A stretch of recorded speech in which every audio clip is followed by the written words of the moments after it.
वैसे तो हमारे समाज में आए दिन कोई ना कोई घटना घटती ही रहती है, पर इनमें से ज़्यादातर घटनाएं प्रेम प्रसंगों से ही जुड़ी हुई होती हैं। और इनमें से कुछ घटनाएं ऐसी भी होती हैं जिन्हें सुनने के बाद हमें अपने कानों पर भी यकीन नहीं होता। और आज की सच्ची घटना में भी कुछ ऐसा ही होता है। आदाब, नमस्कार, सत श्री अकाल। दोस्तों, बहुत बहुत स्वागत है आपका CHD क्राइम सफ़र के एक नए एपिसोड में। मैं उम्मीद करता हूँ आप सब ठीक ठाक होंगे। दोस्तों, आज की जो सच्ची घटना मैं आपको सुनाने जा रहा हूँ वो पंजाब प्रदेश से है। पंजाब में ही एक शहर पड़ता है जगरावा, और इसी जगरावा के अंदर एक इलाका पड़ता है रामनगर, और इसी रामनगर के रहने वाले हैं संजय गुप्ता। पत्नी का नाम है सीमा गुप्ता। संजय गुप्ता के टोटल 2 बच्चे हैं, जिनमें बेटे का नाम विशाल और बेटी का नाम रचना है। विशाल अपने पिता संजय गुप्ता के साथ ही दुकान पर बैठता है, और रचना DAV कॉलेज से BCom की पढ़ाई कर रही है। अब क्योंकि रचना के कॉलेज का टाइम दोपहर का होता है, इसीलिए रचना सुबह के 8 बजे से लेकर 11 बजे तक कोचिंग सेंटर में कोचिंग लेने के लिए जाती है। ये बात है 29 जनवरी के सुबह की 8 बजे की, जब रचना अपने पिता के साथ स्कूटी पर बैठकर कोचिंग सेंटर में कोचिंग लेने के लिए जाती है। और जैसे ही स्कूटी कोचिंग सेंटर के सामने वाली गली में पहुंचती है, अब वहां पर इनकी नजरें सामने खड़ी एक सफेद रंग की गाड़ी पर पड़ती है। गाड़ी की ड्राइविंग सीट पर एक लड़का बैठा था, और पीछे वाली सीट पर 2 लड़के बैठे हुए थे। 2 लड़के गाड़ी के बाहर भी खड़े हुए थे, और गाड़ी के दोनों दरवाजे खुले हुए थे। रचना जैसे ही स्कूटी से उतरकर अपने कदम कोचिंग सेंटर की तरफ आगे बढ़ाती है, तभी 2 लड़के जबरदस्ती उसका हाथ पकड़कर उसे गाड़ी में खींच लेते हैं, और गाड़ी के दरवाजे बंद करके वहां से फरार हो जाते हैं। अब क्योंकि ये घटना पलक झपकते ही घटती है, इसीलिए ना तो रचना को कुछ समझ में आता है और ना ही संजय कुछ समझ पाते हैं। और जैसे ही गाड़ी वहां से निकल रही होती है, तभी रचना जोर जोर से चीखने लगती है और कहती है कि पिताजी, मेरा अपहरण हो चुका है, मुझे बचाओ। ये सब देखकर संजय अपनी स्कूटी को उस गाड़ी के पीछे भगाते हैं, और गाड़ी जब मार्केट से निकल रही होती है, तब संजय चीख पुकार करके लोगों से मदद भी मांगते हैं। संजय कहते हैं कि मेरी बेटी का अपहरण हो चुका है, मेरी बेटी को बचाओ। संजय की आवाजें सुनकर बहुत से लोग अपनी गाड़ियों को उस गाड़ी के पीछे भी भगाते हैं, लेकिन इसके बावजूद भी वो अपहरणकर्ता गाड़ी को लेकर वहां से फरार हो जाते हैं। और जल्द ही इस घटना की सूचना पुलिस को भी दे दी जाती है। पुलिस घटनास्थल पर पहुंचकर संजय से इस घटना के बारे में पूछताछ करती है। संजय पुलिस से कहते हैं कि वो 5 लड़के थे जिन्होंने मेरी बेटी का अपहरण किया है, और उनमें से एक लड़के को मैं जानता हूं, जिसका नाम मनीष मल्होत्रा है। इस पर पुलिस वाले संजय से कहते हैं कि मनीष मल्होत्रा ने आखिर क्यों तुम्हारी बेटी का अपहरण किया है। संजय कहता है कि ये तो मुझे पता नहीं कि मनीष ने मेरी बेटी का अपहरण किस लिए किया है, बस इतना पता है कि पिछले कई महीनों से वो मेरी बेटी रचना को परेशान करता आ रहा है। संजय की बात सुनकर पुलिस एक्शन मोड में आ जाती है। पुलिस को लग रहा था कि इससे पहले रचना के साथ कुछ गलत हो, उन बदमाशों को, अपहरणकर्ताओं को पकड़ना बहुत ही जरूरी है। इसीलिए पुलिस पूरे शहर के रास्तों पर नाकाबंदी कर देती है, मगर इसके बावजूद भी उस गाड़ी का कोई भी सुराग नहीं मिलता। और ये बात जैसे ही उस पूरे इलाके में आग की तरह फैलती है, तब वहां के लोगों का गुस्सा फूट पड़ता है। लोगों का ये कहना था कि दिन दिहाड़े अपहरण हुआ है, पुलिस किसी काम की नहीं है। लोग गुस्से में आकर धरना प्रदर्शन पर बैठ जाते हैं, और लोगों का गुस्सा शांत करने के लिए पुलिस के बड़े अधिकारी DSP और SSP खुद जाकर लोगों से बात करते हैं, और उनसे कहते हैं कि थोड़ा सब्र रखिए, अब बहुत जल्द उन अपहरणकर्ताओं तक पहुंच जाएंगे, और बहुत जल्द वो अपहरणकर्ता जेल की सलाखों के पीछे होंगे। पर देखते ही देखते पूरी रात बीत जाती है, तब भी पुलिस को उस गाड़ी का कोई भी सुराग नहीं मिलता। पुलिस वाले मनीष के घर पर भी रेड करते हैं, लेकिन पुलिस को वहां पर मनीष मिलता ही नहीं। मगर जैसे ही अगले दिन की सुबह होती है, तभी एक व्यक्ति जगरावा थाने की पुलिस को फोन करके कहता है कि साहब, मेरा नाम विजय मल्होत्रा है, और मैं मनीष मल्होत्रा का चाचा हूं। मनीष खुद सरेंडर करना चाहता है, इसीलिए आप कचहरी चौक में आ जाइए। उस समय मनीष के साथ उसके कुछ रिश्तेदार भी मौजूद थे, और जैसे ही इस बात का लोगों को पता चलता है, अब वहां पर हफड़ा दफड़ी जैसा माहौल बन जाता है और मनीष के रिश्तेदार वहां से फरार हो जाते हैं और पुलिस मनीष और रचना को अपनी हिरासत में लेकर थाने में पहुंचती है।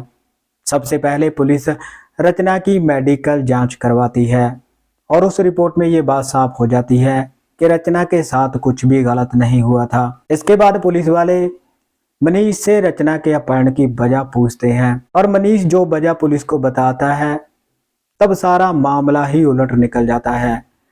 दरअसल मनीष पुलिस को बताता है कि वो और रचना पिछले कई महीनों से एक दूसरे से प्यार करते हैं। पिछले कई महीनों से उनका अफेयर चल रहा है। इतना ही नहीं, वो दोनों शारीरिक संबंध भी बनाते थे। मनीष, जिसके पिता का नाम है जोगिंदर पाल, और जोगिंदर पाल का जगरांव में ही खुद का पेट्रोल पंप और कोक पेप्सी की एजेंसी भी है। लेकिन जोगिंदर पाल का परिवार कर्जे में डूब चुका था और जब रचना और मनीष का अफेयर शुरू होता है तब मनीष अपने दोस्तों से पैसा उधार लेकर रचना के ऊपर काफी रुपए उड़ाता था और ये सब देखकर रचना को लगता था कि मनीष काफी अमीर परिवार से ताल्लुकात रखता है और उसके साथ शादी करके वो ऐश की जिंदगी जिएगी। उसे इस बात का बिल्कुल भी अंदाजा नहीं था कि मनीष उसके ऊपर जो भी खर्चा कर रहा है वो सारे पैसे अपने दोस्तों से उधार लेकर ही कर रहा है। अफेयर के चलते ये दोनों शादी करने का फैसला कर लेते हैं, मगर ये शादी इतनी आसान नहीं थी क्योंकि रचना एक बनिया परिवार से संबंध रखती थी, वही मनीष झांझी जाति से संबंध रखता था।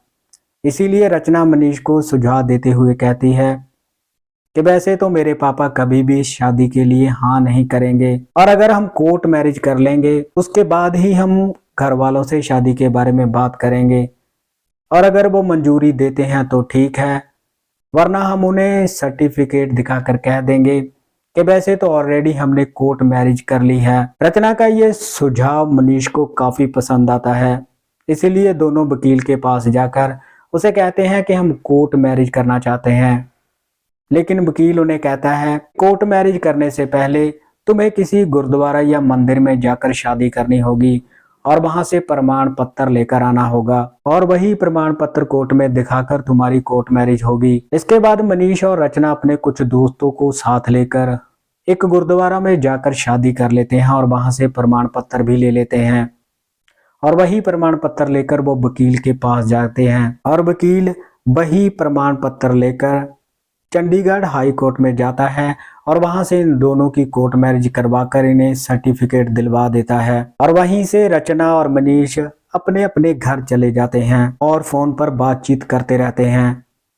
मगर जैसे ही रचना को मनीष की सच्चाई के बारे में पता चलता है तब रचना मनीष को इग्नोर करना शुरू कर देती है। दरअसल रचना को इस बात का पता चल चुका था कि मनीष का परिवार तो कर्जे में डूबा हुआ है और मनीष उसके ऊपर जो भी खर्चा करता था वो अपने दोस्तों से पैसे उधार लेकर ही करता था।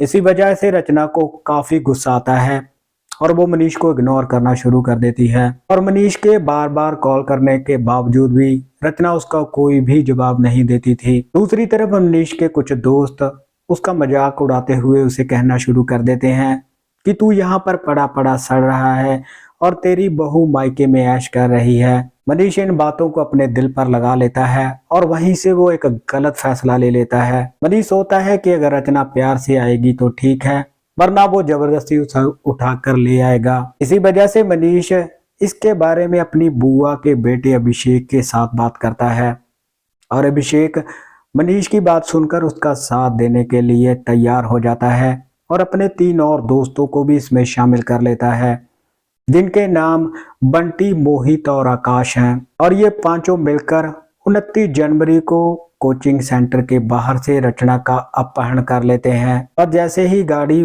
कोचिंग सेंटर से थोड़ी दूरी पर जाती है वहां पर अभिषेक अपने तीनों दोस्तों को गाड़ी से उतार देता है ताकि वो वहां के हालातों के बारे में अभिषेक को बता सकें। और इसके बाद मनीष अभिषेक रचना को लेकर लुधियाना के शिमलापुरी में अभिषेक के घर पर चले जाते हैं। वहीं पर अभिषेक अपने दोस्तों से वहां के हालातों के बारे में थोड़ी थोड़ी देर बाद जानकारी लेता रहता है और उसके दोस्त जैसे ही अभिषेक से कहते हैं कि तुम्हारी लोकेशन का पुलिस को पता चल चुका है, तब मनीष अभिषेक से कहता है कि अब हम क्या करेंगे। इस पर अभिषेक मनीष से कहता है कि तुम डरो मत, मेरे जीजा हैं जिनका नाम ललित है, वो जालंधर में रहते हैं, मैं उनके साथ बात करता हूँ। और अभिषेक जब अपने जीजा ललित से बात करता है तब ललित उन्हें कहता है कि तुम्हें डरने की कोई जरूरत नहीं है, तुम मेरे पास आ जाओ। और 30 जनवरी की सुबह जब ये गाड़ी लेकर जालंधर की तरफ निकलते हैं और जैसे ही इनकी गाड़ी लाडोवाल टोल प्लाजा के पास पहुंचती है तभी रचना वहां पर चीखने चिल्लाने लगती है और वहां पे कुछ लोग रचना को चीखते हुए देख भी लेते हैं और रचना वहां के सीसीटीवी कैमरा में भी कैप्चर हो जाती है। इसी बात को लेकर मनीष पूरी तरह से घबरा जाता है। मनीष अभिषेक से कहता है कि अब हम क्या करेंगे और अभिषेक इसके बारे में ललित को बताता है कि ऐसे ऐसे टोल प्लाजा पर हमें सबने देख लिया है। अभिषेक की बात सुनकर ललित उनसे कहता है कि अब तुम्हारे पास और कोई रास्ता नहीं है, इसीलिए तुम्हारे लिए अच्छा है कि तुम खुद ही पुलिस को सरेंडर कर दो। इसी वजह से मनीष अपने चाचा विजय मल्होत्रा को फोन करके कहता है कि मैं सरेंडर करना चाहता हूं और विजय मल्होत्रा खुद पुलिस को फोन करके कहता है कि मेरा भतीजा मनीष मल्होत्रा सरेंडर करना चाहता है, आप कचहरी चौक में आ जाइए। और वहीं पर मनीष पुलिस के सामने सरेंडर कर देता है। मनीष की पूरी बात सुनने के बाद पुलिस वाले हैरान रह जाते हैं और मनीष की तहरीर पर ही उसके ऊपर गंभीर से गंभीर धाराएं लगाकर उसके ऊपर मुकदमा चलाकर उसे जेल में भेज देते हैं। दोस्तों, इस पूरी घटनाक्रम के बारे में आपकी क्या राय है, आप कमेंट सेक्शन में जरूर रखिएगा। तो मिलते हैं किसी और क्राइम की घटना में, तब तक आप अपना ख्याल रखिएगा, सतर्क रहिएगा। जय हिंद।